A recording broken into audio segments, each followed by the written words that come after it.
Suponhamos que o seguinte gráfico representa a distância de um dado automóvel relativamente a um ponto de partida.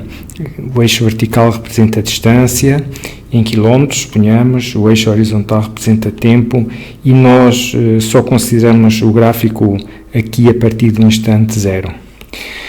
É uma coisa fácil de ver que o carro se desloca a uma velocidade cada vez maior à medida que o tempo passa. Por exemplo, na primeira hora de percurso ele percorreu 2 km, suponhamos. Na segunda hora, entre este ponto e este, ele percorreu toda esta distância que é marcada aqui no nosso gráfico. E suponhamos que nós queremos saber qual é a velocidade exata que o automóvel tem ao fim de uma hora de viagem. Portanto, a velocidade que ele tem aqui no ponto 1. Imagina que estava um radar nesse ponto e que queria avaliar a velocidade que o carro tem.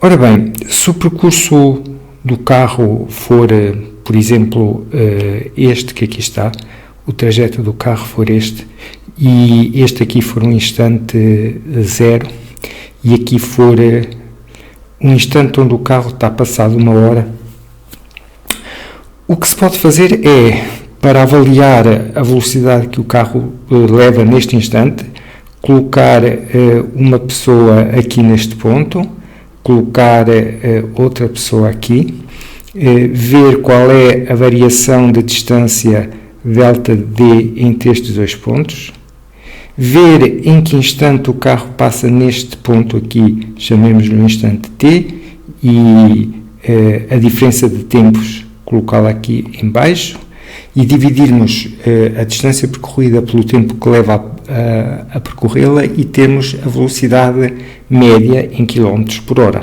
Portanto, quilómetros em cima divididos por hora em baixo. Só que neste trajeto, entretanto, a velocidade do carro pode-se alterar. E alguém que esteja nele, ou mesmo as pessoas que estão nestes dois extremos, dizerem que a velocidade média não é exatamente a velocidade com que o carro passa em cada um destes pontos, é apenas a média, considerando os dois instantes que acabamos de ver com que calculamos a velocidade média. Então, uma solução para isto é a seguinte, é nós considerarmos o momento, o instante 1, uma hora, e considerarmos um ponto muito próximo dele.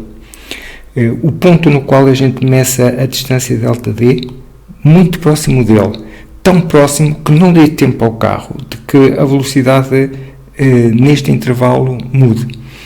E podemos considerar, se acharmos que esta distância que é pequena para a precisão da medida que a gente quer, podemos considerar um ponto ainda mais próximo daquele. Se considerarmos duas pessoas que estão quase lado a lado e cada uma tem um cronómetro e elas sabem a que distância estão, por exemplo, se estiverem à distância de meio metro, e elas cronometrarem o tempo que o carro leva a ir de uma para a outra e dividirem a distância pelo tempo, elas têm uma aproximação muito boa da velocidade que o carro leva quando passa por cada uma delas, uma vez que não há tempo de que a velocidade, nem há espaço físico para que a velocidade do carro mude.